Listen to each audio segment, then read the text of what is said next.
Hello दोस्तों, हमारी channel में आपका स्वागत है। तो आज जानते हैं कर्म के बारे में। हम जैसा कर्म करते हैं उसी के अनुरूप हमें ईश्वर सुख दुख देता है। ईश्वर के सुख दुख का निर्धारण ज्योतिषी कुंडली में ग्रहों स्थिति के आधार पर करता है। जिस व्यक्ति का जन्म शुभ समय में होता है उसे जीवन में अच्छे फल मिलते हैं और जिनका अशुभ समय में उसे कटु फल मिलते हैं। ज्योतिष शास्त्र के अनुसार यह शुभ समय क्या है और अशुभ समय किसे कहते हैं। अमावस्या में जन्म। ज्योतिष शास्त्र में अमावस्या को दर्श के नाम से भी जाना जाता है। इस तिथि में जन्म माता पिता की आर्थिक स्थिति पर बुरा प्रभाव डालता है। जो व्यक्ति अमावस्या तिथि में जन्म लेते हैं उन्हें जीवन में आर्थिक तंगी का सामना करना होता है। इन्हें यश और मान सम्मान पाने के लिए काफी प्रयास करना होता है।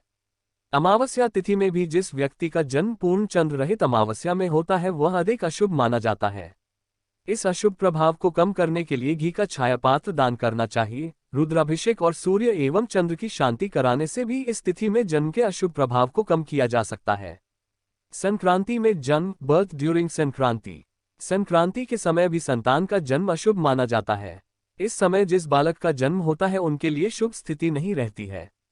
संक्रांति के भी कई प्रकार होते हैं, जैसे रविवार के संक्रांति को होरा कहते हैं, सोमवार को ध्वांक्षी, मंगलवार को महोदरी, बुधवार को मंदा, गुरुवार को मंदाकिनी, शुक्रवार को मिश्रा व शनिवार की संक्रांति राक्षसी कहलाती है। अलग अलग संक्रांति में जन्म का प्रभाव भी अलग होता है। जिस व्यक्ति का जन्म संक्रांति तिथि को हुआ है उन्हें ब्राह्मणों को गाय और स्वर्ण का दान देना चाहिए, इससे अशुभ प्रभाव में कमी आती है। रुद्राभिषेक एवं छाया पात्र दान से भी संक्रांति काल में जन्म का अशुभ प्रभाव कम होता है। भद्रा काल में जन्म। Birth during Bhadrakal. जिस व्यक्ति का जन्म भद्रा में होता है उनके जीवन में परेशानी और कठिनाइयां एक के बाद एक आती रहती है। जीवन में खुशहाली और परेशानी से बचने के लिए इस तिथि के जातक को सूर्य सूक्त, पुरुष सूक्त, रुद्राभिषेक करना चाहिए। पीपल वृक्ष की पूजा एवं शांति पाठ करने से भी इनकी स्थिति में सुधार होता है। कृष्ण चतुर्दशी में जन्म। बर्थ ऑन कृष्णा चतुर्दशी। पराशर महोदय कृष्ण चतुर्दशी तिथि को 6 भागों में बांटकर उस काल में जन्म लेने वाले व्यक्ति के विषय में अलग अलग फल बताते हैं। इसके अनुसार प्रथम भाग में जन्म शुभ होता है, परंतु दूसरे भाग में जन्म लेने पर पिता के लिए अशुभ होता है। तृतीय भाग में जन्म होने पर मां को अशुभता का परिणाम भुगतना होता है। चौथे भाग में जन्म होने पर मामा पर संकट आता है। पांचवें भाग में जन्म लेने पर वंश के लिए अशुभ होता है एवं छठे भाग में जन्म लेने पर धन एवं स्वयं के लिए अहितकारी होता है। कृष्ण चतुर्दशी में संतान जन्म होने पर अशुभ प्रभाव को कम करने के लिए माता पिता और जातक का अभिषेक करना चाहिए, साथ ही ब्राह्मण भोजन एवं छाया पात्र दान देना चाहिए। समान जन्म नक्षत्र। Birth of family members with the same नक्षत्र। ज्योतिषशास्त्र के नियमानुसार अगर परिवार में पिता और पुत्र का, माता और पुत्री का अथवा 2 भाई और 2 बहनों का जन्म नक्षत्र एक होता है तब दोनों में जिनकी कुंडली में ग्रहों की स्थिति कमजोर रहती है उन्हें जीवन में अत्यंत कष्ट का सामना करना होता है। इस स्थिति में नवग्रह पूजन, नक्षत्र देवता की पूजा, ब्राह्मणों को भोजन एवं दान देने से अशुभ प्रभाव में कमी आती है। सूर्य और चंद्र ग्रहण में जन्म। बर्थ ड्यूरिंग सोलर और लूनर एक्लिप्स। सूर्य और चंद्र ग्रहण को शास्त्रों में अशुभ समय कहा गया है। इस समय जिस व्यक्ति का जन्म होता है उन्हें शारीरिक और मानसिक कष्ट का सामना करना होता है। इन्हें आर्थिक परेशानियों का सामना करना होता है। सूर्य ग्रहण में जन्म लेने वाले के लिए मृत्यु की संभावना भी रहती है।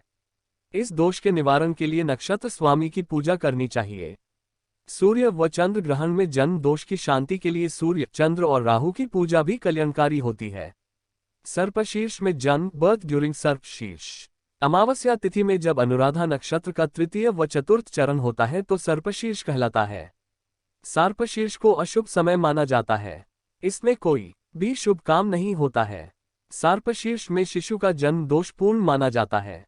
जो शिशु इसमें जन्म लेता है उन्हें इस योग का अशुभ प्रभाव भोगना होता है। इस योग में शिशु का जन्म होने पर रुद्राभिषेक कराना चाहिए और ब्राह्मणों को भोजन एवं दान देना चाहिए, इससे दोष के प्रभाव में कमी आती है। गंडांत योग में जन्म। Birth in गंडंत yoga. गंडांत योग को संतान जन्म के लिए अशुभ समय कहा गया है। इस समय संतान जन्म लेती है तो गंडांत शांति कराने के बाद ही पिता को शिशु का मुख देखना चाहिए। पराशर महोदय के अनुसार तिथि गंड में बैल का दान, नक्षत्र गंड में गाय का दान और लग्न गंड में स्वर्ण का दान करने से दोष मिटता है। संतान का जन्म अगर गंडांत पूर्व में हुआ है तो पिता और शिशु का अभिषेक करने से और गंडांत के अंतिम भाग में जन्म लेने पर माता एवं शिशु का अभिषेक कराने से दोष कटता है। त्रिखल दोष में जन्म। बर्थ ड्यूरिंग त्रिखल दोष। जब 3 पुत्री के बाद पुत्र का जन्म होता है अथवा 3 पुत्र के बाद पुत्री का जन्म होता है तब त्रिखल दोष लगता है।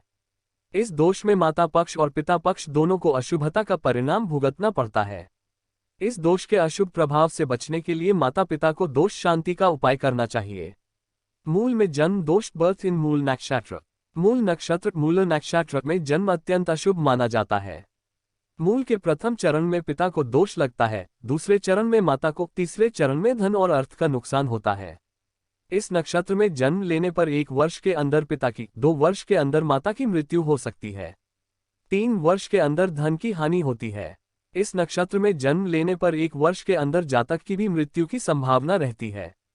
इस अशुभ स्थिति का उपाय यह है कि मास या वर्ष के भीतर जब भी मूल नक्षत्र पड़े मूल शांति करा देनी चाहिए।